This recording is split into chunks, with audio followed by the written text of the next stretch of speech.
តើការរក្សាសីលដើម្បីតែចង់បានប្តីឬ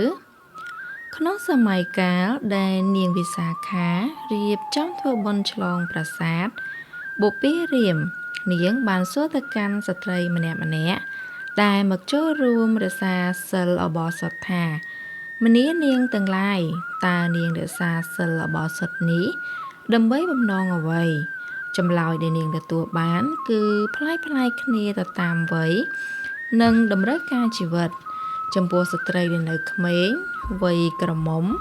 ពួកនាងឆ្លើយយ៉ាងត្រង់ថាពួកយើងរក្សាសីលដើម្បីចង់បានប្តីនិងចង់បានកូនព្រោះយល់ថាអានិសង្សសីលនឹងធ្វើឲ្យសម្រេចបំណងប្រាថ្នាក្នុងសេចក្តីស្រឡាញ់ចំពោះស្ត្រីវ័យកណ្ដាលពួកនាងឆ្លើយថាពួកយើងរក្សាសីលដើម្បីកុំឲ្យមានសត្រូវឬស្រីស្នំដតីមកដណ្ដើមប្តីចង់ឲ្យប្តីស្រឡាញ់តែម្នាក់ចំពោះស្ត្រីវ័យចំណាស់ពួកនាងឆ្លើយថាពួកយើងរក្សាសីលដើម្បីចង់ទៅកើតក្នុងឋានសួគ៌សោយសុខជាទេវតានៅពេលនាងវិសាខាឮចម្លើយទាំងនេះនាងក៏បានទៅក្រាបបង្គំទូលព្រះពុទ្ធជាម្ចាស់ព្រះពុទ្ធទ្រង់បានសម្ដែងអប់រំយ៉ាងជ្រៅថាសត្វលោកទាំងឡាយតែងជាប់ជំពាក់ក្នុងចំណងនៃសេចក្តីប្រាថ្នាក្មេងប្រាថ្នាស្នេហាចាស់ប្រាថ្នាឋានសួគ៌តែពួកគេភ្លេចគិតថា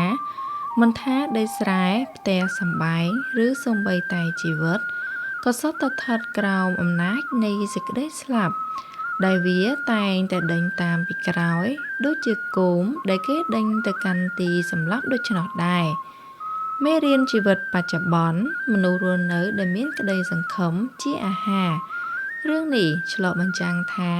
មនុស្សគ្រប់វ័យតែងមានតម្រូវការផ្សេងគ្នាវាមិនមែនជាកំហុសទេដែលយើងធ្វើអំពើល្អរក្សាសីលដើម្បីសម្រេចបំណងប្រាថ្នាជាលោកីចង់បានប្តីល្អប្រពន្ធល្អអាជីពល្អព្រោះវាជាកម្លាំងចិត្តដំបូងក្នុងការធ្វើអំពើល្អភាពស្មោះត្រង់ចំពោះចិត្តខ្លួនឯងការដែលពួកនាងឆ្លើយថារក្សាសីលចង់បានប្តីបង្ហាញពីភាពបរិសុទ្ធនិងភាពត្រង់នៃចិត្ត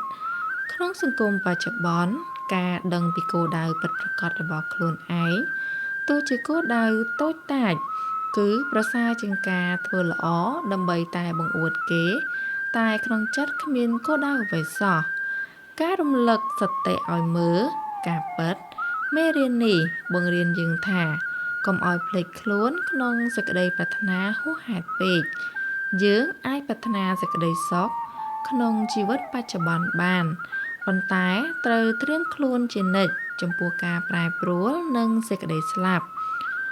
សូម្បីតែការរក្សាសីលក៏មនុស្សយើងមានហេតុផលរៀងខ្លួនដែរអ្នកខ្លះធ្វើល្អដើម្បីបានលៀបអ្នកខ្លះធ្វើល្អដើម្បីបានបុណ្យតែអ្នកខ្លះធ្វើល្អដើម្បីបានប្តីមិនថាហេតុផលអ្វីក៏ដោយឲ្យតែយើងចាប់ផ្ដើមធ្វើអំពើល្អ